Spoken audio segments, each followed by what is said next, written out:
Welcome to the Popcorn Talk Network, for the online broadcast network that features movie discussion, news, and interviews. Press 1. Popcorn Talk. We talk movies. From the Popcorn Talk Network, the online broadcast network for movie talk, this is Otaku Movie Anatomy, breaking down and reviewing some of the best and worst in the animated film genre. Is its power level over 9,000, or is it just another Yamcha? Find out now on Otaku Movie Anatomy! So I think it makes a little ding-a-ling sound. No. Ding, ding, ding. Ding-a-ling, ding. Hello, everybody, Hello. and welcome to Otaku Movie Anatomy, where we talk about all sorts of anime movies. I'm your host today, ChubbyBunny Michelle, and today I'm joined by... Yume Ninja. And guest host... Maxwell Song, hello. Max is still filling in for our lovely friend Jonathan Meza, who's not on chat tonight. What the hell? What the hell, bro? He's busy doing his play. He's busy doing a play with Neil Patrick Harris. So, today we are talking about Rurouni Kenshin. So there's live action movie, there's 3 of them. We're talking about 2 and 3, Kyoto Inferno, and The Legend Ends. Dun, dun, dun. Oh my god. So dramatic. It's so dramatic. The poster for The Legend Ends is like him looking dead on the beach. Yeah. And I'm like, whoa, guys, you Freddy Is that the beach? It's a beach. Yeah, Oh. it's like Beach. when he washes up to shore, Yeah. or there's the other one where it's like everything is on fire. Da, Yeah, da, da, the da, da. one poster, everything's on fire because it's Kyoto Inferno, Yeah. and there's 5,000 sense. fucking characters behind him. Yeah. There's so many characters, guys. Look at all the characters we have in this one. So I cannot many. wait. Rurouni Kenshin is something that all you otaku should know about. Yes. Yes. Yeah, you do. Did you If guys all don't. watch it when you were kids, right? Yeah. Yeah, Kids. absolutely. Kids. Children When we we are. were- When we were We youngins. We were youngins. So the manga came out way back in the day, 1994 to 1999. Wow. Oh my god. It was written by Nobuhiro Watsuki sensei.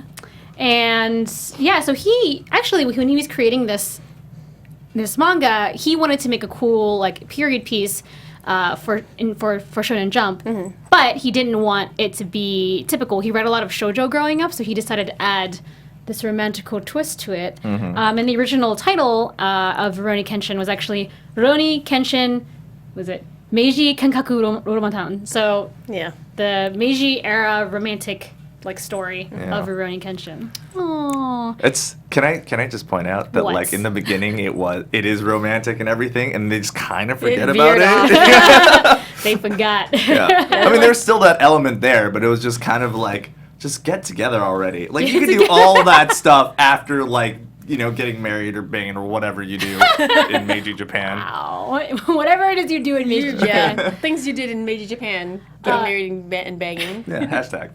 But this anime, actually, it's one of the things that made me want to become a Japanese major in college. It's so stupid for me to say Oh my out loud. god, what a Because freaking weeb. because I was like, wait, is this based on real shit? Because we don't really learn about Asian culture, Yeah. Asian history in school in America, because we don't care about other countries, only America and kind of England, and that's it. And so I was really interested in it, so I started looking it up on my own, and just I decided to take it as a major when I was in college Oh, nice. because I'm a nerd. I just know that I had that Chunin-bio phase where it was just like, when I was in junior high, I'd be like, let's play Kenshin, and I'll be blah, blah, blah, and I'd be Sojiro, and I'd like run like an idiot. But that used to be my life. Do you have any Wow. embarrassing Yo. Kenshin stories? I have like 10 more. That's the thing. It's only one. But you didn't like it as much, right? You weren't as a huge fan. Yeah, I'm not a huge Kenshin fan. I mean, I watched it and I liked it because, there was so few anime that was coming out to America at that Yes. time. Did you watch the dub? Who watched the dub? I didn't watch I the watched dub. the dub. I watched fan sub. Because I think I watched it Did you watch it on TV or on on TV. DVD? Yeah, I saw it on Oh, Toonami okay. first, That's and right. then at my local comic store or card store, they had those really awesome Chinese knockoffs with Yes! the really bad subtitles. Oh my God, But the whole yes! thing is, it's like the subtitles were so bad I couldn't watch it in Japanese because I just wouldn't know what they're talking about. And so I would reluctantly watch the dub. But it's like those old dubs, like with Cowboy Bebop and Trigun. Like, there are times when it's like really bad, but like it's more of like a nostalgia thing. You're like, oh man, I remember those voices. Remember Steve Blum in everything? Yes, Is that his name? I thought it was Bloom. Blum. Blum? It's I don't know. B-L-U-M. I don't So know. I guess nobody really knows. no one knows. It's a I'm mystery. sure somebody knows, but we don't know. We Yeah, don't even care. Steve We're not. Blum Sorry, wouldn't Steve. We're even not know, googling yeah. this. But yeah, I remember all like in the anime, all the like the Spanish guitar music. Yes. Yeah. I just decided I wanted to learn guitar because of Oh my god. and I don't play it though. No. I tried for like maybe 2 weeks and I was like, this is too hard. Like this anime has informed a lot of decisions in your life. Yes. It was really important in a very weird way, and when it shouldn't have been But at all. like you're not alone because we have tons of other friends. Like a couple of other friends are super into Kenshin, and it really shapes their whole cosplay Yeah. life. Yeah. And like a lot of their friendships were built around this whole Kenshin phenomenon. Yeah, I mean, when I talk about I decided to major in Japanese, that changed my whole life because I went to Japan after graduating college. I ended up moving to Japan. I met my husband there. We moved back here. Like, I mean, all these things wouldn't have happened if I wasn't a nerd. So, boom, I win this game. Well, my personal story is that I became the anime club president. Whoa. And then I was forever alone. So there you go. Yeah. You were always My alone. inspiring story of love. I mean, you're alone now, but not like... You're not forever alone. Guys, it's the day before We'll see. Thanksgiving. We're going on a lot of We'll tangents. see. Sorry. So yeah, it did air on Toonami in 2003. It was heavily edited. They divided it into 3 seasons. When in Japan, it was released as 95 episodes, basically, pretty continuously from 96 to 98. But in America, when it came out, they edited a lot of stuff out. All the smoking. It was so much smoking in the show. And then later on, there were the 2 OVAs. One of which was about Kenshin's past, and then one which was not based on any manga, where Kenshin basically dies. Like, he gets leprosy and dies. I never watched Samurai that one. X, that's the last one. They named Samurai X, in some countries, it was called Samurai X the whole way through. Right. It wasn't called Rurouni Kenshin, so it's kind of hard to... depending on when it was released. I forget if that was like an official thing. I think the author The author, he was given the script. I looked this all up because I was very concerned about if this was canon or not. I was like, no, this can't be real. No. And he said he looked at it and he's like, it's a different take on how the story would really end. I wanted Kenshin to be happy at the end because he'd gone through so much shit. But this guy decided he wanted to see it through to his death. And, that's a whole different story to tell. That's a very he basically- samurai-like. Yeah, he basically just let it go. I wonder why it was like leprosy though, because everybody died. It from, wasn't like, leprosy. So then when interviewed about the disease that Kenshin had, the animation rating staff was like, we didn't pick one. It was just degenerative. It was But it he- wasn't the all was popular very tuberculosis. It could have. It was probably Yeah. TB. It's always It's probably a mixture of TB and leprosy. leprosy. It's Because just super everybody leprosy. had tuberculosis in the Yeah. Meiji. And everyone had period. leprosy too. So, just mix the 2 together. Whatever, it'll be fine. Good lord, Don't Tuberculosis. question that. Tuberculosis, that's what he had. All right, let's get back on track here a little bit. So the release dates for the live action movies, the first one was just called Rurouni Kenshin, that came out in 2012, is what I'm trying to say. And then 2 years later, they released Kyoto Inferno and The Legend Ends as a 2-parter in the same year in 2014. So within the 2 years that have passed, the first movie is very, it's almost like a little hokey, but it's very much an origin story of how he meets all his friends. But then, you get to the main arc, the Kyoto Inferno arc. The mangaka mentioned that this was the main storyline he had been working up to the whole time. That's how he wanted to end the whole thing. So it was really, everything else was set up for the Kyoto arc, for Kenshin to really be questioning his motives and, figuring out how to save people and make amends and all that. But, so this movie was directed by Keishi Ōtomo, who... tried to Google him, didn't really do anything that I knew of. So sorry, guy. Yeah. Sorry, guy. But what's more important than the director? Ooh, I'm not sure that's going on. Yeah. Is the amazing cast. Yes, Holy the cast. crap. Yeah. So we have an incredible cast. The title character, Kenshin, he's Takuro Sato, who you may know from many, many, many, many things. Yes. Most recently, what his big breakthrough role was as Ryotaro in Kamen Rider Den-O. So he was the main character in a Kamen Rider series, which is a huge deal. And there's like 2 spin-off movies from that, and then he still makes guest appearances sometimes. But that was like, I think when his early 20s, that's what really made him big. Yeah. Some nerdy thing that happened before that was that he was in Mei-chan's Butler, the live action. That's what we saw him in. As like the main character's like neighbor. Her childhood friend, friend. and he enrolls into butler school. Butler school to try to be a Yeah, butler. that's what people have Yeah, in Japan. butler. I They think just that go to butler school. manga's still ongoing. So that's great. And he also used to be a breakdancer. So this guy, to be a Kamen Rider actor, you can't have like a secondary like stunt person. You do everything yourself. So this guy, he did most of his own stunts in Kenshin. I mean, there's wire work obviously, but like the scene we'll talk about this later, but there's a scene where he's running across a rooftop in Kyoto. That's real. It's a real rooftop. Oh, wow. That's high off the ground that they just like lit, and he like there's like a behind the scenes clip online somewhere of him running and then just being like and then he kind of falls off the roof, and I'm like, what? Like he's not attached to anything. He's just running across the roof. This is like the whole like Jackie Chan reels from like the 80s where he like gets really like hurt. Yeah, so he's very physical. I saw a clip of him like because he does some crazy moves like in Kenshin. You know, he's always flipping around. Yeah. He's always like he's always very low to the ground, but he's always kind of shifting around and doing little flips. And I think there was a clip that you sent me, and it was like him doing this crazy like he like turns and then he flips on his back and then turns on his back and then like lands on his feet again. It's like the craziest What thing. it is, it's a breakdancing move where you go from laying down, you spin on the small of your back, and then you kind of flip forward and then up, and then but in this clip he's holding a sword while doing it, so it's that's pretty much impressive. more impressive. So he's not slicing his face off. You know, even if it's not sharp, you'd still hit yourself really You could badly. poke yourself in the eye. Poke yourself in the eye. But No more eye. I mean, as someone who has breakdanced before, Brag. You got a badass over here. It makes it harder because then he's got like his balance is thrown off because he's holding a sword. It's very amazing too, just because like he kind of does look like Kenshin. He has the body does. type of Kenshin. Yeah. He's about the same height as Kenshin. Yeah, he's very short. Yeah. And he has like the build of Kenshin, and then it's like he does all these stunts. It's like, wow, that's perfect casting. Yeah, like he's very great, rare. and he was really committed to the role. We'll get into that later, but good lord, this guy, perfect casting, casting. We have for Kaoru, God, her name, Kaoru Kamiya or Kamiya Kaoru was Emi Take. She was actually in another live-action adaptation of Otomen. Oh my god, I did not realize she that. was Tachibana. She's the one who's like ara, like the super, like the rival girl who can't do anything done. So yeah, I was excited to see her again in this random. Because, I mean, obviously the acting world in Japan is much smaller than America, so everyone's going to be in everything. We have as Sagara Sanosuke. Oh my god.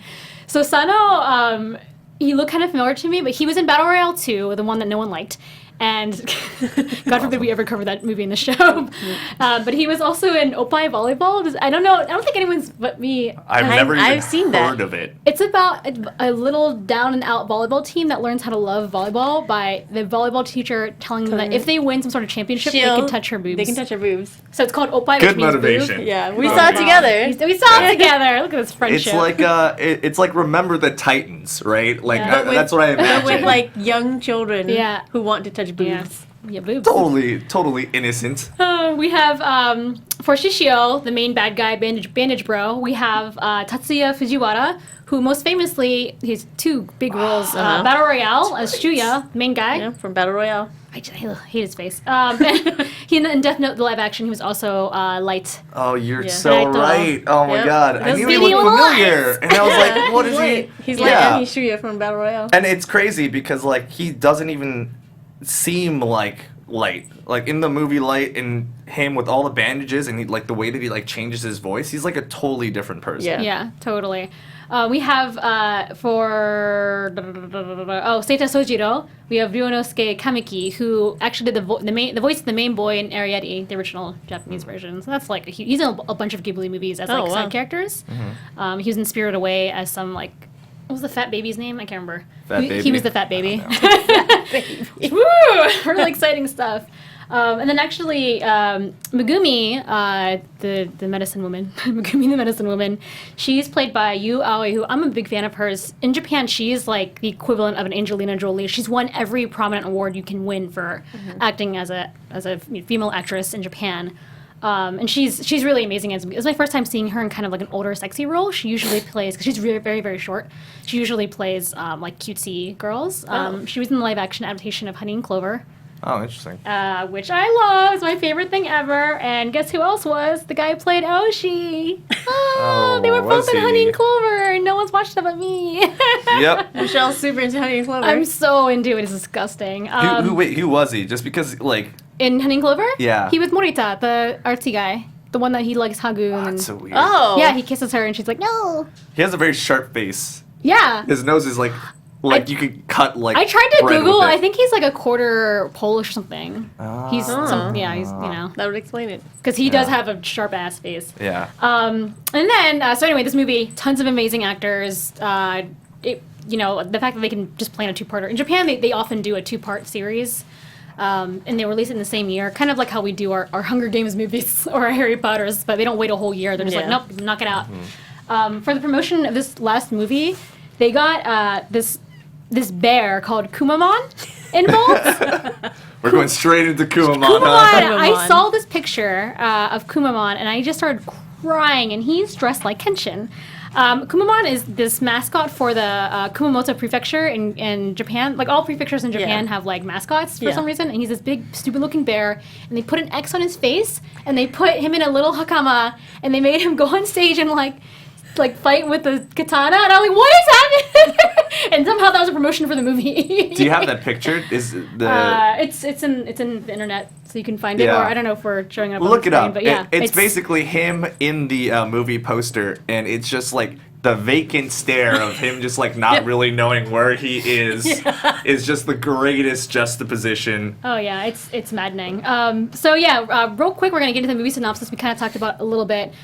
So when you get to the second movie, Kyoto Inferno, it starts off Kenshin's in his new life, living with Kaoru with all his bros. Sanosuke's living there. What's the name of that little guy? I forgot. Yahiko. Yahiko's there, and Megumi's still there. And then he finds out, you know, that Shishio is still on the run. He's another Batosai that existed during the Bakumatsu, and he is threatening to take over Japan, and he has to face a decision about going to Kyoto and confronting him. So he goes, obviously, and there's this whole big battle in Kyoto. It's totally on fire. And it turns out it's a ruse for what? I'm actually not totally sure. The ruse is to ready the battleship, I believe. Okay, but they could have been doing that without the fire. Anyway, they made a fire to distract from this giant battleship that, like we're rushing right to the end of the movie, is that there's a giant battleship that Kenshin discovers while he's chasing after Kaoru's abductee. She gets taken.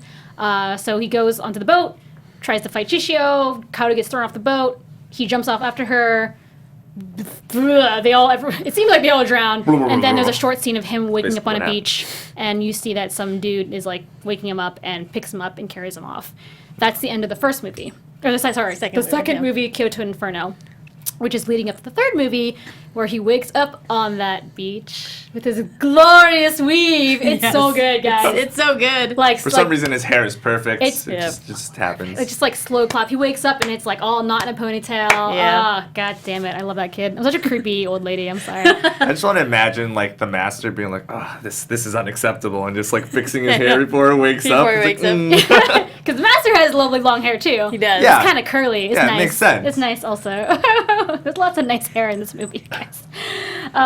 So basically, Kenshin wakes up and he thinks at this point Kaoru's dead.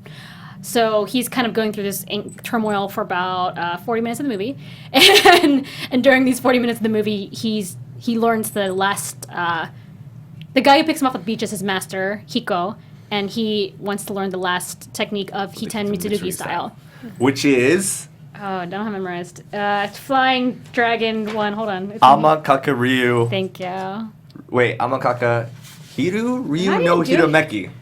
Because in the dub, they say the full thing. They do. Amekakuru Ryu no Hiromeki. Yeah. And so, like, it's him, like, kind of, it's basically a sword draw that like has one extra step, but it's like that extra step is like psychologically, there's an explanation. It's so complicated, It's very hard. But basically every time he does his move, he has to say that whole thing. He doesn't in the live action movie, which is really they mentioned it after the fact. They analyzed what happened after, which is I think a good way to go. The whole thing is it's like because it's already in Japanese, like there's a context of him saying it, so he just says it really fast. Like it doesn't seem like a very long word, but because the dub voice actors, they have no real way of pronouncing it correctly, so it takes them much longer. So it just feels like 30 seconds of him saying the last like this huge long string of like sounds. Yeah, it's wonderful and brilliant and great. It's great. So good. It's implied that he learns it. They don't actually show you right away because I want to save it for later. So he basically learns it. Misao finds him. Oh, Misao, the great ninja. She was in the second movie. Totally skipped over that. Misao's little ninja girl. If you don't know who she is by now, you're not going to learn now. Yeah, she's basically the guide, though. She's great. Yeah, she's great. She comes and is like, hey, Kaoru's fine, by the way. I found her in the hospital. She's cool. And you have to go to Tokyo and stop Shishio. We have a secret ninja path. Let's go. And he's like, cool, bye, master. Gotta get out of here. They go, he starts on this path. A lot of other side stuff happens, but basically Aoshi is pretty much here to confront him all of a sudden. Aoshi, this guy who has no reason to be in this movie. Well, he's chasing him. He's chasing him to be to battle him. Well, to he wants to become battle the him to become the strongest. Yeah. Which he is wants to be better. Which is quite the trope. But It's definitely they steamrolled over his story. Yeah. But he's very important at the end. is he? He is. Is he? He is. I mean, if you're, we'll discuss this How did once he we get on get that past boat? it. But All right, guys, if It's you're one of watching those this movie, things, like, it gets very tropey. It's just like, here's Kenshin, I have all this other shit to do, and then I was just like, well, we gotta fight because I gotta be number one. And it's just like, I don't got time for this shit, bro. yeah. Yeah, it's basically that. But, you know, the whole thing is, like, they're trying to keep Aoshi in because he is a very important character in the very last fight. And so... I really wouldn't say that, but okay, I we'll mean, get that's there. a matter of opinion, We'll get but we'll there. get Do there. it so that he can be in the last fight. Yeah. Not that Yeah. he's important, Important, that he no. has to be And he's there. also Misawa's love interest, so she's Yeah. very brokenhearted when she sees him attack her grandpa in the second movie. And this is a romance story after all. Romance, keep the fucking romance in there, y'all. Yeah. So anyway, he beats Aoshi, obviously, and he's super bent up about it. Masao takes him back to the ninja clan with her and heals him for some reason. I'm like, what Her are you ninja guys- powers, obviously. Yeah, and so anyway, Kenshin makes it to Tokyo, sees Megumi, who has like 3 seconds in this movie, but it's a really sweet scene where she's like, "Hey, before you go, like," and he's like, "Oh shit, can I make you tea?" And he's like, "No, I gotta go to the government. This shit's going on." She's like, "Well, you have time to change your clothes." He's like, Yeah. "Yeah, I Yeah. do." You So gotta he get changes- back into your signature look right now. he gets into his lovely red hakama with his white, hakama pants. That's what they're called. And then he gets arrested by the police because he's wanted all of a sudden. He makes a deal with the government that, hey, if you can, we're gonna stage my execution. We're gonna get Shishio and his men to come, and then you're gonna get me as close as you can to him, so I can try to beat him. And the prime minister, who has a really great beard, is like, cool. Yeah. His beard is I'm excellent. in. He's in a little bit. It's like so well trimmed. He Such a looks great exactly shape. like an Asian Abe Lincoln, and Yeah. it's He amazing. does. I laughed so hard when we first saw him. Like the little like divot in his beard. I was just like, oh my god, that's amazing. Abe Lincoln. So this all climaxes in a huge, amazing battle. We'll talk about later. That ends on Shishio's ship, where every single character in the movie shows up to fight Shishio, basically, including Aoshi, Yeah. and he is defeated via kind of himself. Yeah, and kind then of himself. And then at the very end, it was really sweet. They had a little scene. I thought they were gonna end right there. Yeah. They had a little scene where Kenshin is at Kaoru's dojo. She's like, "Oh, the seasons have changed," and he's like, "Yes." And he says something like, "Will you protect want a this phone? country with me?" Which is kind of a proposal, because there's this saying in Japanese that if you say something like, "Will you always make miso soup for me?" That's kind of a proposal Right. also. Yeah. So he's kind of saying it in that way. And she goes, "Eh," and that's the end of the movie. And Yeah. it's really, That was really so cute. cute. So anyway, enough of the synopsis. The movie was great. We're going to talk about why it was such a great adaptation. Oh wait, is that the first? No, we're talking about Set in the costumes. we're talking about the set and the costumes, which is nothing makes it great. Sorry. So yeah, the set and the costumes. I really love that. Like, I actually have a side by side comparison of all the characters. I don't know if it's up, but it's actually really amazing what the costume designers did. They basically took pretty much very closely what the characters look like in the manga and anime, and just kind of made it more realistic and subdued a lot of colors. Like Kenshin's like hakama is not like a bright red. It's very like wine colored, which I think is much more realistic for Yeah. the time period and Yeah, like for it the was kind of bright dyes. pink in the anime. Yeah, it was like fuchsia, like. Yeah. But like they had kind of like tons of hallmarks to like all the other characters, like Aoshi's jacket. It doesn't have like the crazy collar that stands up, but realistically, it had the collar that was down most of the time. And like a lot of the comparisons, like the hair was really good. Like I usually see in live action films, especially in Japan, like they usually kind of skimp out on the wigs. But I thought that Kenshin's like weave was really nice. I couldn't really tell like where like kind of, because he's got like the kind of mullet thing with like the hair, and I couldn't really tell where they stuck in the weave into the wig. Yeah. It was really nice. I was like, they've spent some money on, Yeah. on Yeah, these wigs are something that I always stare at in these kinds of movies, especially Yeah. because it gets very costumey. Yeah. But man, I could not tell. Yeah. You know when you like see someone wearing a wig in a movie and it's a bad wig, Yeah. like that is the only thing you're going to look at because you're like, that's not. You look like a cartoon character, you know? It just seems like it could fly off your head at any moment. Yeah, and like in this movie, it didn't. Even with like his master Hiko, like the anime's got like this crazy like big like 90s hair. I mean, all the hair is like very 90s, and like I think that's something that they did really well. They tried to kind of represent all that 90s hair, but with much more like a contemporary look. Because I mean, like Megumi's hair and like in the anime, it's like the bangs, but it's puffy. Yeah. And in I think her wig was the weakest, but it was better in the first movie, Yeah. and then for some reason it got worse in the second and third movie. yeah. I think So she has less parts, but we only have $5 for Megumi. but it's like it's flatter and it's nice and sleek, Yeah. and same thing with Kenshin. Like he didn't have that like puff ball hair that he has in the manga. But he has yeah, a nice layering. It's good. And then like with Shishio's outfits, I thought was a really like fun take. Was like I think he's just got like a purple like He has one. He basically just drapes it on kind yeah, of one and side. it's just kind of purple in the manga, but like in the movie. They have like the kind of iridescent like It's gold, right? It's well, Slame, isn't it? It's there's two. He has two. So it's the purple that has kind of like a snake skin metallic thread in it, and the gold one at the end. Where I'm like, So dude, this is fancy. totally hindering all of your movements. Just no, take it's not. it off. He's a badass. So like, and it's funny He because built like it. Michelle and I were talking about Shishio, where it's just like, so he's a burn victim, but he's still got hair, and I was like, the first thing that burns off is your hair follicles. That's true. But because Not of how if you're dramatic and in Japan. But I like mean, because of how he looks in the manga, they put it in there and they made it work. It's like the bandages that are supposed to be leather, like they really like looked at the detail and tried to make it. I mean, it's kind of over the top, but as realistic as it could be, you know? But why? Okay, why? you're asking questions. I know I shouldn't. But why is why are the bandages leather? That doesn't work for anybody on any level. Yeah, I'm not sure why they chose leather. Why does he still think have it's his floppy because- bits in the front? Like, I think it's because it's just the level of thickness. Like, I think if you Yeah. had a cloth, like if it just wouldn't stand out as much and it would just look very flat. And so I think having just like this thicker material gives it more dimension. it's not helping his wounds. I'll tell you, it's not Oh, helping with the definitely whole not. I'm internally on fire all the time Yeah, thing. the Like, whole you're leather kind thing, of- yeah, it's just kind making of himself hotter. Well, I mean, they don't really go and say that it's like straight up leather. I think it's just one of those things like, oh, you know that it's bandages, but you know they've It looks tampered exactly it. like leather. Yeah. Yeah, I guess he's very bondagey a little bit. Right. I Because think- it's just because he's so shiny. But I'm just like whatever. Like I guess it's the oils or whatever. The oils. You know, who knows? All right, maybe we're being too picky. Yeah. Yeah, I mean, if you think about it in terms of like when they have done live adaptations with the costuming, I think this was. I mean, it was before Attack on Titan. It was kind of it set that bar. You know, I mean, we were talking about it before. It's kind of like the Iron Man of anime movies.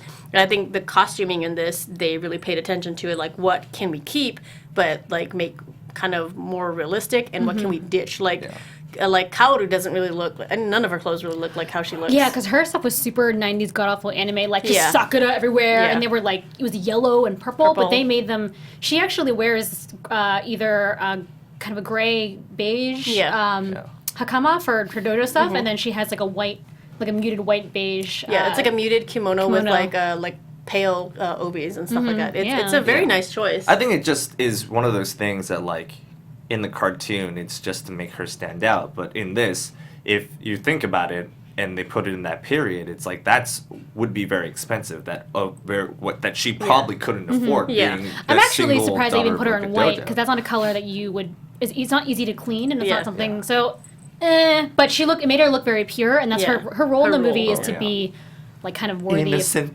it's like to be Yeah. worthy of Kenshin's trust and Yeah. worthy of, and then you have like Yume, who's with Shishio, where she's just like open and slutty all the time. Like So with glam. her- She's great. Yeah, she's great. Like she's great. And, like all She's of supposed to be a courtesan too, so Yeah. like it kind of works for her and character. I think the details are in the costume because like all of her kimono, like everything that she's wearing, it looks very like luxurious and opulent, just kind of over the top, like the rest of his crew.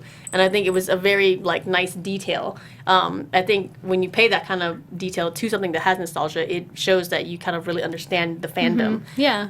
Which was I really appreciated. And then there's like the sets. I think it was really easy for them because like it's a historical. It's during the Meiji period, so they like Kyoto Inferno. They literally just had to go to Kyoto, and I know like a lot of that stuff has been restored, right? Yeah. So actually, They have theme parks too. they have. Well, they did. I don't think they used any of that in the filming this. They were very particular about their sets. I was watching this NHK backstory about it, and apparently they within Japan they traveled to something like 30 different prefectures and traveled over like 200,000 kilometers, Kilometers? meters, miles. What does Like, that even mean? They traveled like a lot to get all the scenes and the all the outdoor shots looking correct. But something that was weird to me is that the final Kyoto Inferno scene looks a lot like the scene where Sanosuke and Kenshin are battling, like almost exactly the same. You know what? Actually, because I watch a lot of like the Yoshitsune samurai drama, the set that they're using, I've seen it in an NHK drama before. There we so go. like Oh, there that you go. was my Quite the one. set. Yeah, my one complaint was that like in Kyoto Inferno, like you have parts that like are on fire, and then some parts was literally like an orange light, and I was like, that's so jarring. Yeah. Because it was like you have the real flame, like which is on the left side of the camera, and then you have a light, and it's just like that's so obvious. At least get one of those ones that look like a silk flame or something, like the flickers. Just put some guy, just do Yeah. this in front of it. And then plus, like if you were like me and you had watched a lot of samurai dramas, you could tell immediately, like I've seen this in like 3 different NHK dramas. That's bound to happen. Yeah, though. it's bound to happen. But I do like that, like the scene where his master gets him, and it's there by the 2 huts, which is obviously like in a totally different prefecture, just because Yeah. you can tell from the forest and stuff like that. It was so like nicely set up.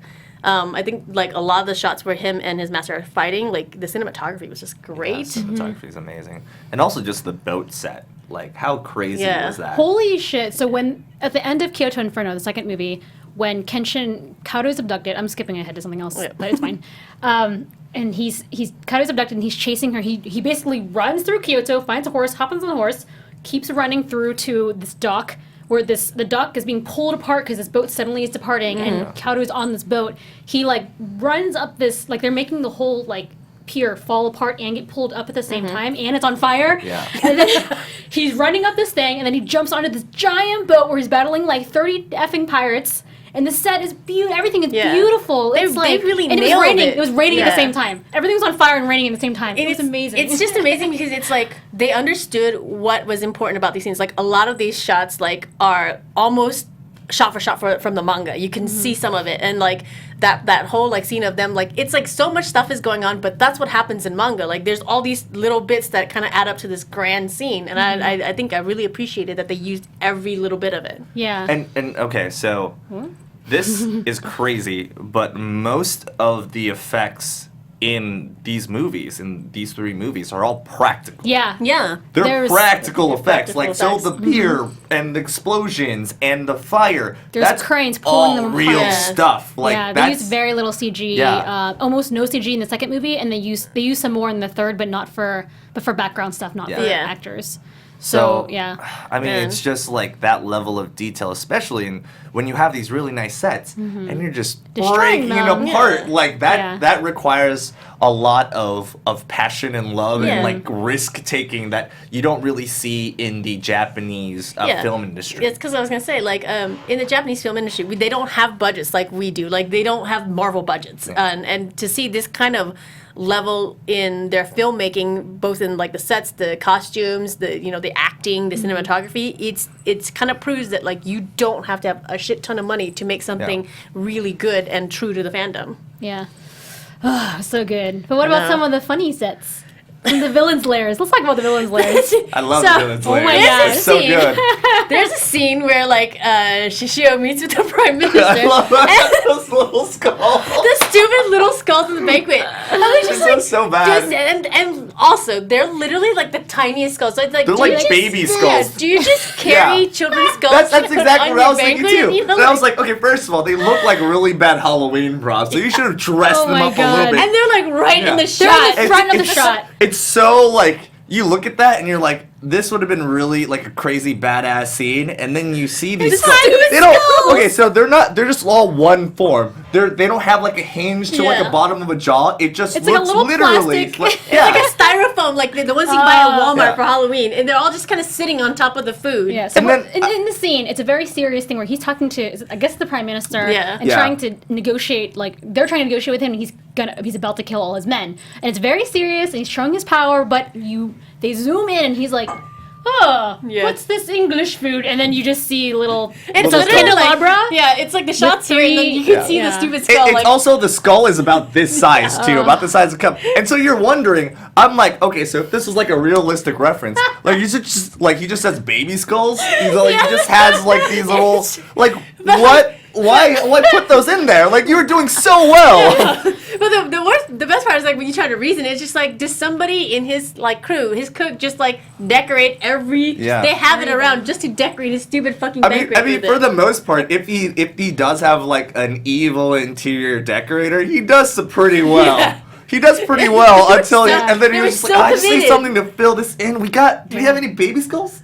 Baby skulls, anyone? But in the Kenshin movies, like all the good guys' homes and lairs are beautiful Japanese Yeah. houses, Yeah. like ryokan, like really beautiful like sets. And then you get to the bad guys' lairs, there's like 5,000 candles in a wooden hut, Yep. and there's like glamour everywhere. And they're such bad guy lairs. They're really yeah. good. And then there's like the scene in Kyoto Inferno when right before Kenshin fights Sojiro, Uh-huh. and then they have like everything's burned down, but they have like the red carpet with like the. I yeah. was just like, the fuck. When did you have time to set this up just so you can lure Kenshin into this burned like home? It was just like you had so much time to do this. Yeah, maybe that's just what he does for all his guests. Shishio You know? is like, I'm a burn victim. I get what I want.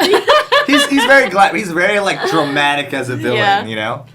It was funny because it was hokey, but at the same time, Yeah. it was just it Yeah. was so good. I mean, there's like that part.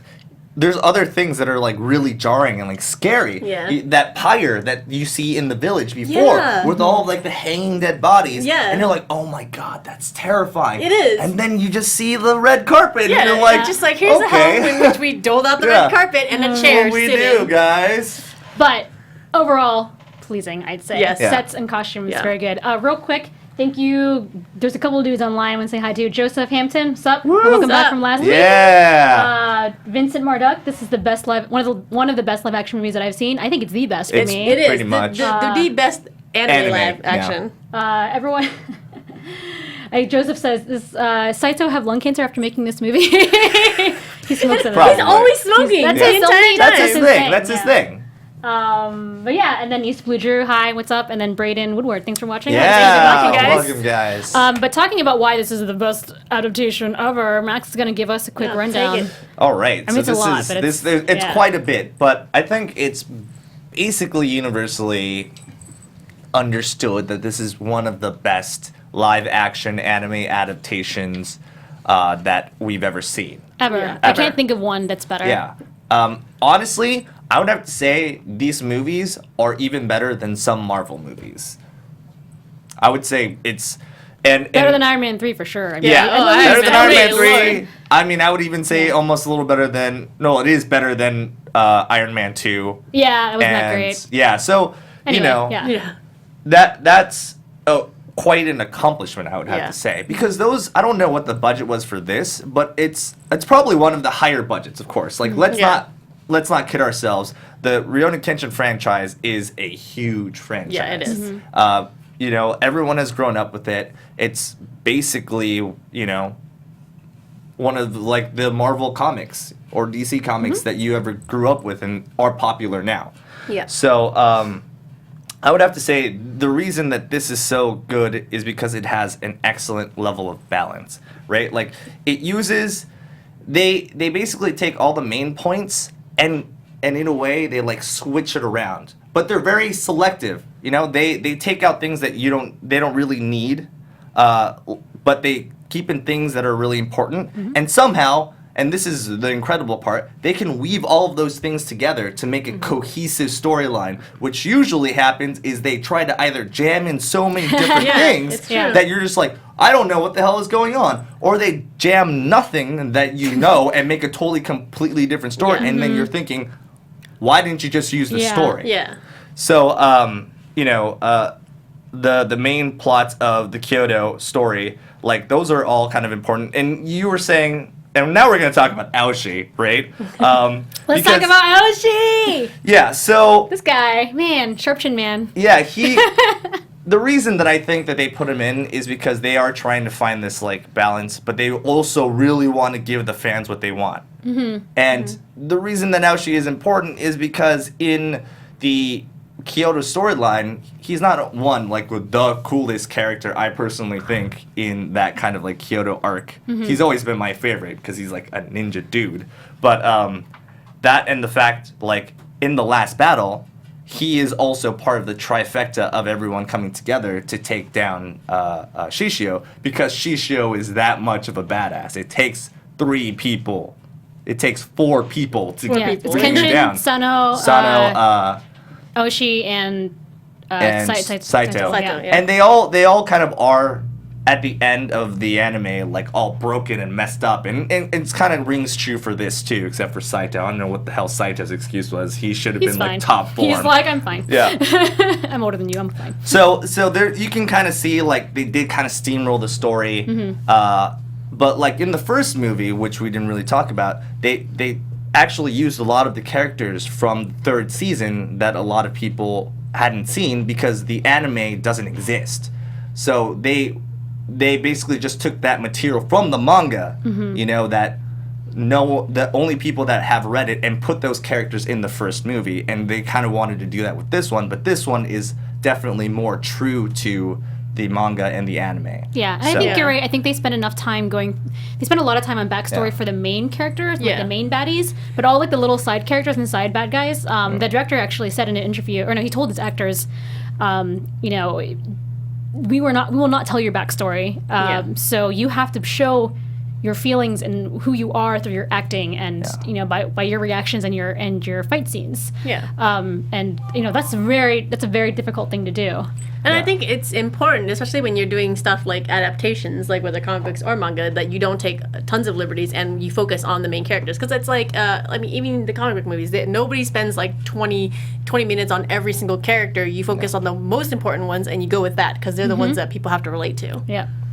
And also, it's having that nice balance of like giving everything that the fans want. Like I said before, like the Jupongatana, which are Shishio's henchmen dudes. Yeah. His 10 swords he collects from all around Japan. Yeah. That he So- says in the manga. It's really great. Yeah, they didn't have to make the Jupongatana, Yeah. but they are all there. They all have their own unique costumes. Yeah. It's amazing that they have, like, as a person watching, I'm like, oh, they're gonna go through all their fucking backstories and take forever, and then you're like, oh my god, they just let them be in it and fight and then die and didn't have to worry so much about it. And I was like, as a director, it must have been so hard to not be like, oh, I want to explain all these people because they look so cool and they have all the stuff. And they're super unique. And even if they only are shown in like a couple scenes, like basically they're only shown in the beach scenes and like kind of in the background of the ships and stuff. But you can tell exactly who they are Yeah, because from they the have. manga,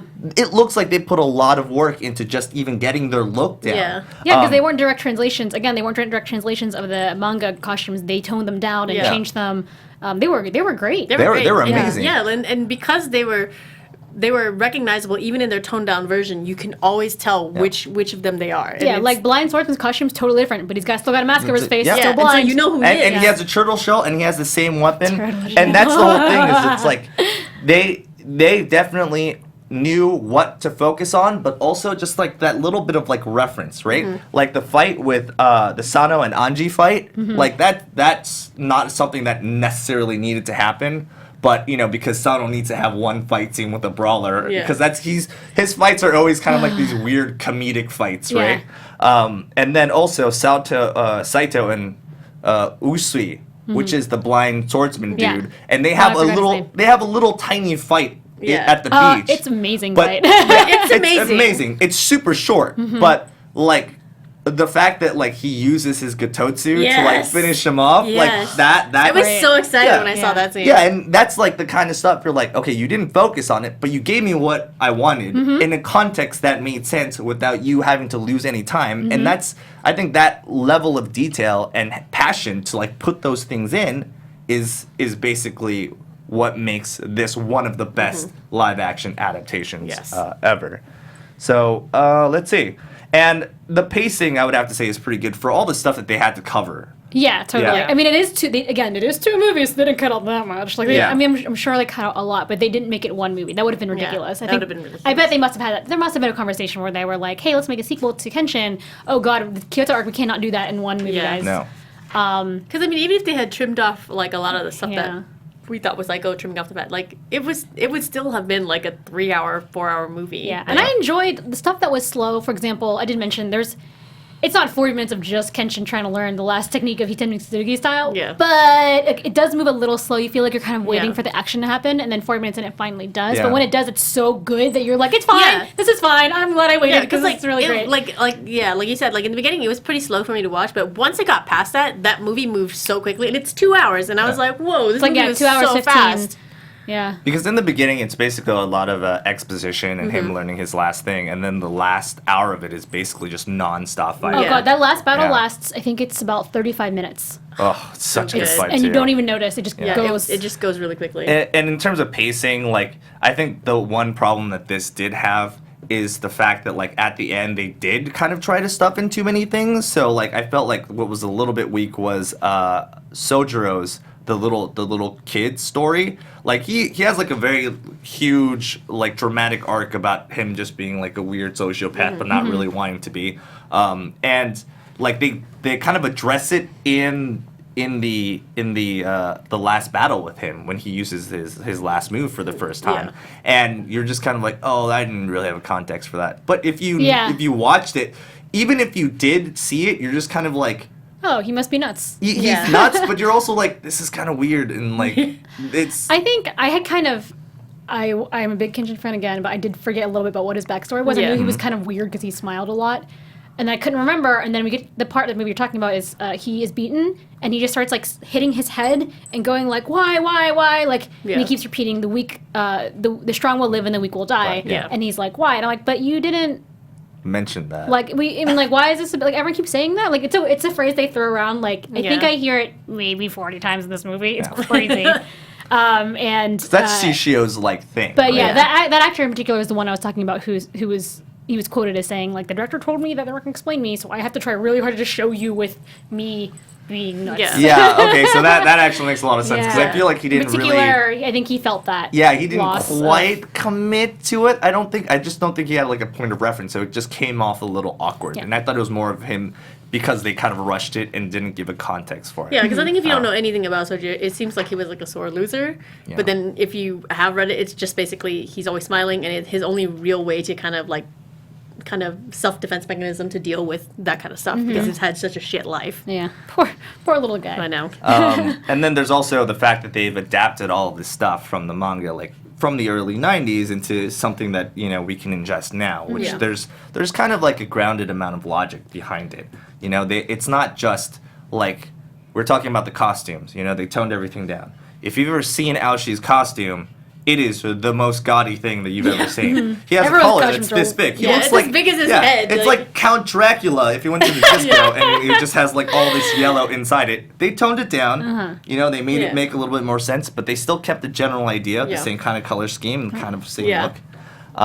And also, I don't know if this is modern, but I would have to say this is kind of like a really awesome technique, and that's the cinematography, and also kind of like using cinematography of modern camera techniques, but also having the choreography be real fighting. Yeah. So, you know, it's the idea that nowadays we have a lot of action movies that just because the actors aren't really trained in fighting, they just cut it in a way where it looks like there's a lot They're of action, continuously fighting, which yeah. which are very sharp, fast cuts, and it's very jarring. But because they have all the choreography and they're actually fighting, even if sometimes it just doesn't look like they're going very fast, or if they're going too fast, like you can still use these really awesome pans and like modern fighting techniques and mix the two and make it into an excitingly cut movie that you're familiar with. In the last fight, so once the reason the fight lasts so long is they're going from 3 different locations.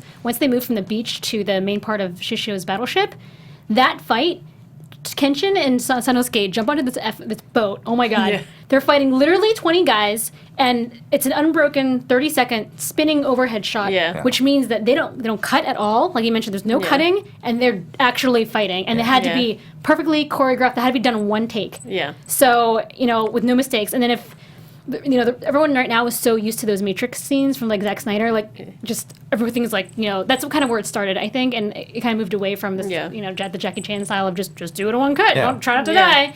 And I think that's kind of, it makes it feel really brutal. It feels more intense, I was literally like, what was happening? Like, what? I think it's because you can, when it's like it's a long continuous shot, you can kind of follow on what's going on, so you kind of know the timing of it versus with they have all these like kind of jump cuts and stuff like that. It kind of breaks you from these things. Totally. And it's also the tone of the movie itself too that we're used to, because they could have made a cartoon-ish movie if they really wanted to. They could have made this like more lighthearted or whatever, but instead they've decided to take that kind of colorful tone that they used to have and just push it all the way down and make it once Super again more gritty, grounded. yeah. Because if you're in the kind of Meiji era and there's like all this craziness and bloodshed and like samurai fighting all the time, those things are going to really give like this movie more of, I guess, something that you're used to, a look that you're used to.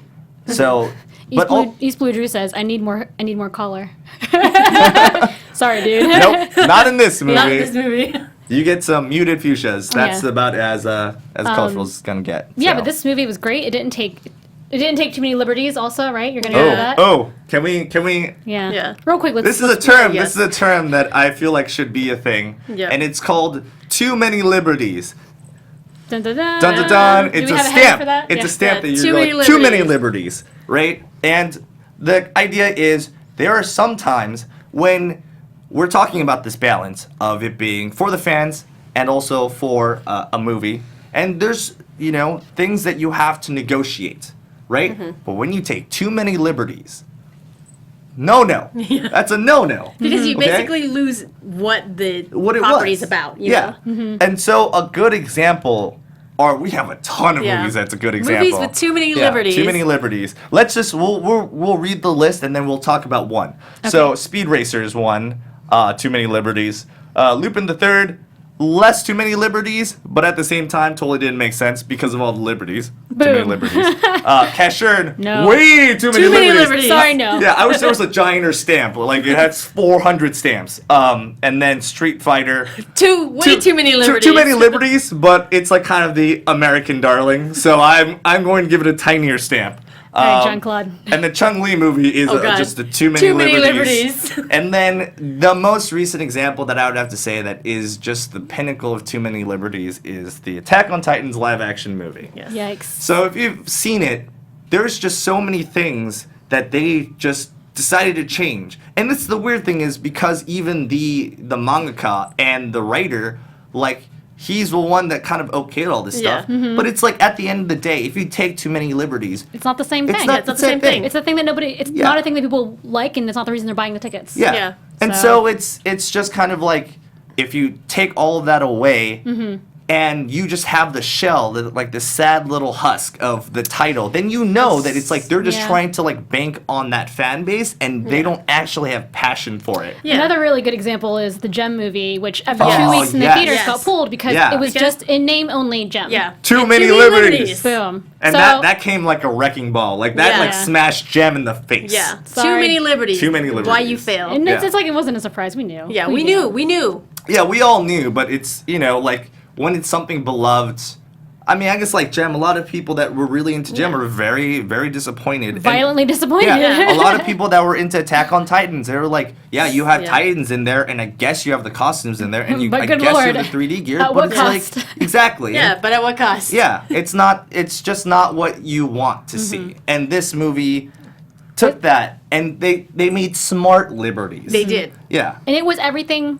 you wanted to see. As you described, it wasn't too hokey. It was just enough of the anime that we were happy that we saw the cool things Yeah. we wanted, the wow Yeah. moments, and then we got. But it made it real because we're effing adults now and want to Yeah. see it Yeah. in real life, and now it's happening. Exactly. It's really great. And to see that, in real life is, I've always felt was the point of the live action movie. Yeah. And so if you change the story so much, it doesn't become that, because the story is the thing that you kind of fell in love with, Yeah. you know? And so you just want to see it like, what would it be like in real life? Yeah, what would you like? Yeah. So this was a great adaptation, obviously. Yeah. We still have some time, so I am going to go into some of the action sequences in particular let's that are do amazing. this. We did touch upon a couple already, but one of the best fights in the Kyoto Inferno movie was when Sojiro faces off against Kenshin, and Kenshin fucking loses. I know. Yeah. That Oh was my such a God. good moment. The fight itself is amazing. They go from fighting upright. They do this little, I call it ground fighting, where you're backing up so quickly that you're like laying down on the ground, but you're still fighting somehow. they're like Yeah. this. Like that part was clearly wire work, but it was really great. Like Sojiro his actor played him very well. He smiled the whole time. He did this stupid little hop move. You know, Yes. it's in the anime. It looks a little more natural because it's very like quick, like you know. But in real life, it's kind of like I kinda can't like- really jump Yeah. that fast. Yeah. He's supposed to jump really high too. But, Yeah, and he's you know. supposed to be like the fastest swordsman in the world, and then he and Kenshin pretty are fast, equally matched. So the only reason that he wins is because he has a killing intent. But that's the fight that Kenshin's like, Yeah. holy shit, I lost, and that's just one of Shishio's lackeys. I'm not gonna. That's why he's like, oh, I gotta learn my last move for my dude. Yep. But it was such a great scene. Another great battle obviously was the Kyoto battle. When it first starts out, you actually get to see Misao's ninja skills because Yeah. it's really easy to overlook that she's a ninja because everyone Yeah. else are ex-samurai, and so when she has ninja moves, like holy shit, like her jutsu is very strong. And plus, like, other than Kaoru, they don't really have any other. Well, Kaoru and Misao, they don't have any other girls that really fight. Oh yeah, And I also yeah. feel like they kind of like steamrolled Kaoru, because in the Kyoto arc, she actually has her own fight. Like she does fight a Jupongatana person one-on-one, Oh, yeah. and There's no time for that. I know. But They have to make her get in this abducted one, they're basically just like, you're the princess in distress. Sorry. Yeah. You know But what I it's- like that they didn't shy away from? There's like that scene where I think it was Shishio. He like kicks Kaoru in the stomach because in most movies they never show men on women yeah. violence, but even though shit happens in real life, and like in that movie he fucking kicks her in the stomach. Yeah, it And does. she like, oh, I go down now. Yeah. I'm gonna get abducted now. So yeah, during the Kyoto fight, we did talk about a lot of like the running across the roof thing was amazing. Like Jesus, Yeah. that really happened, and he fell off that roof a couple times. Yeah.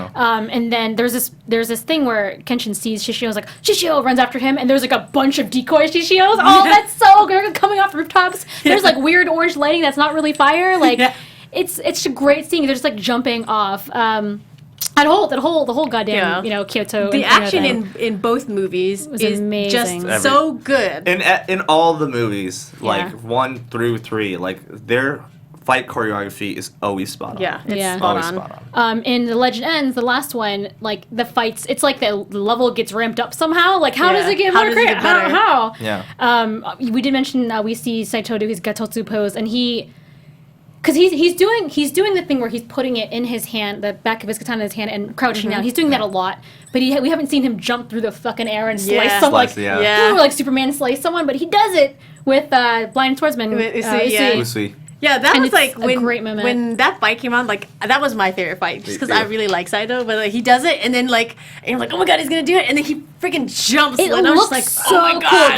They backlight it like it's Yeah, like it's so good. The sun is coming down like in the ocean behind them. I'm like, holy shit! It's so satisfying. A good fight, I think, is the fight where it's Aoshi and the grandpa. Oh yeah, yeah. the second movie. Okina. So his whole thing is like the grandpa dude is like the head of the Oniwaban, right? And he uses like these tonfas, and so there's this crazy like tonfa fight plus like Aoshi with his 2 swords, and it just Yeah. becomes like this really cool awesome fight scene. Poor. At least he got a couple fights in. It was good. Yeah, It was Yeah. good.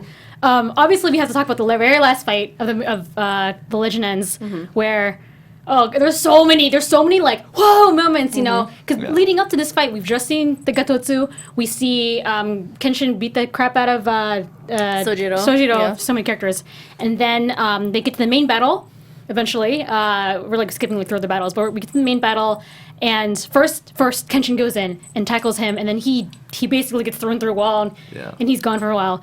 And then was it Sanosuke comes second? Sanosuke comes. Yeah. There's also Or no, the fight. Okay. I think it's Sanosuke. Sanosuke comes over and helps him after he's done fighting Anji.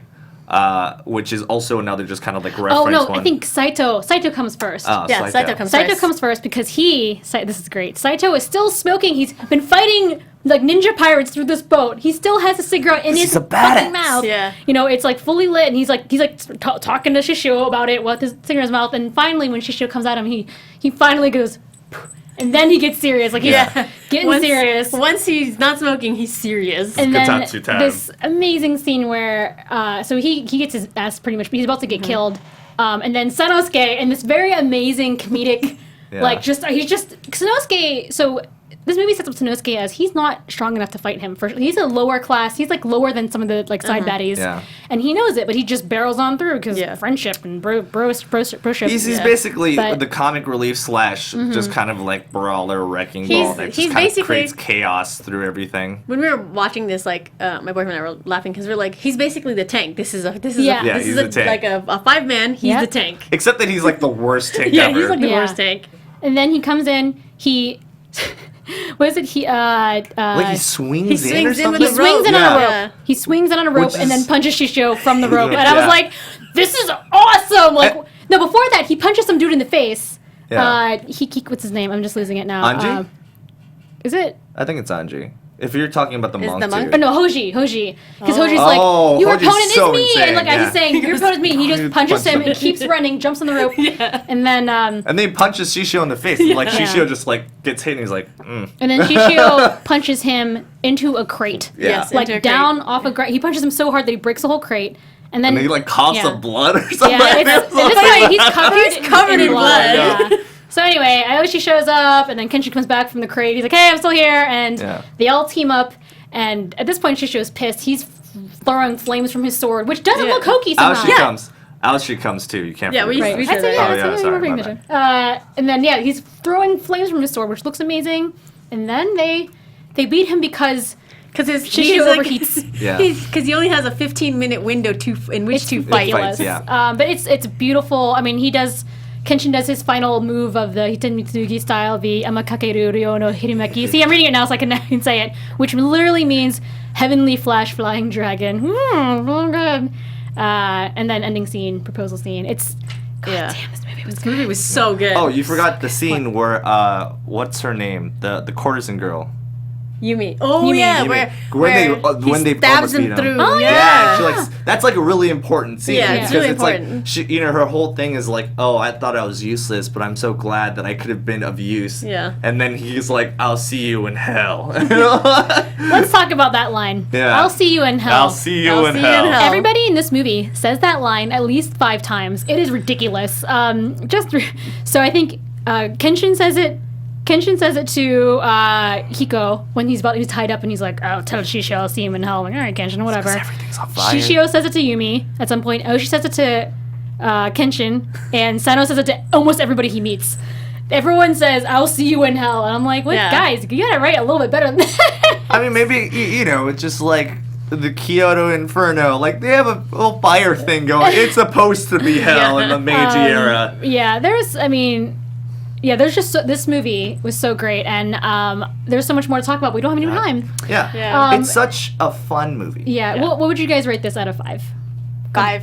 Yeah, it's a 5. 5. Can we go higher? Can we just go higher? Yeah, we got 3 5s. That is the We got first 3 I would time. go 7 or something. If you do not watch these movies, I'll feel sad for you because they're Yeah. so Yeah. good. It's if fulfilling. you're an anime fan and you're like, oh, I actually want to see a good movie and This is watch it. some anime stuff at the same time, this is it. this is and it. if you haven't seen it, Yeah. you're like really missing out. Really, really missing They out. took so much care to give you the Yeah. parts of the characters that you really want to see, but not in a crazy way. Oh god, just one quick example. Sanosuke usually has a fish coming out of his mouth, like especially in mostly in the manga. 'Cause he's There- eating. Whenever he's not fighting and he's just hanging out, he's always making fish. It's so cute. And every scene where he's not fighting, he's making fish. He's about to put that fish bone in his mouth. It's like little stuff. Anyway, so we all gave it 5 out of 5. I think we like all the scenes. Yeah. Yeah, I can't even pick a favorite. That's basically the whole movie that we Yeah. just went Yeah. over. The whole, It's so just good. every scene was Yeah, great. it was so good. Lord. Yeah. It's such a beautiful movie. Like, it's a Yeah. beautiful movie in, like, basically every aspect that any otaku has ever wanted. Yeah, and it makes me sad that that's the last one. I mean, they didn't write Yeah. anymore. Hopefully, they won't reenact the second OVA. Jesus Christ! But I think That that was very depressing. I think that this is definitely like the Iron Man of live action anime. Yeah. This is the standard at which Yeah. every live action anime adaptation must meet at this point. Like it's just been so Yeah. good. I And it's feel- not yeah. going to. It's not going And to. It's not going to. And I feel blessed that we were able to talk Yeah. about this Yeah. on this show Yes. because, like, this is the best thing we've reviewed on this show. Ever. Yeah, we've never given all fives. And Wow. it's a live Live action action. adaptation, which is I'm insane. glad that I was here Yeah. for this. You were here to witness. But we don't know because what's going to happen next week. We are reviewing. We are reviewing Digimon Try. Yes. So that might still get all fives. They, too. So if you guys haven't watched this yet, it's the reboot. No, it's a It's continuation. Sequel. It's technically It's the sequel, sequel movie. OVA movies. Yes. Yeah. They couldn't So. release it as a movie, so they split up into OVAs and aired it in Japan. It's on Crunchyroll now. Go watch it. We'll be back next week talking about that with Max lead hosting. Very exciting stuff. Yeah. So thank you guys for coming in. And I'm ChubbyBunny Michelle. You can find me at I am ChubbyBunny. And I'm Yume Ninja. You can find me everywhere at Yume Ninja. I'm Maxwell Song at Super Otaku. All right. Thanks for tuning in. Happy Thanksgiving. Thanksgiving, guys. Woo!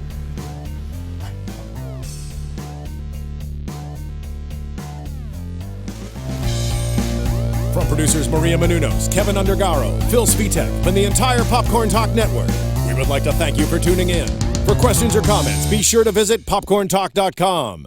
I'm Sir Richard Wentworth, and this has been a presentation of the Popcorn Talk Network. The views expressed herein are those of the hosts only and do not necessarily reflect the views of the Popcorn Talk Network or its owners or principals.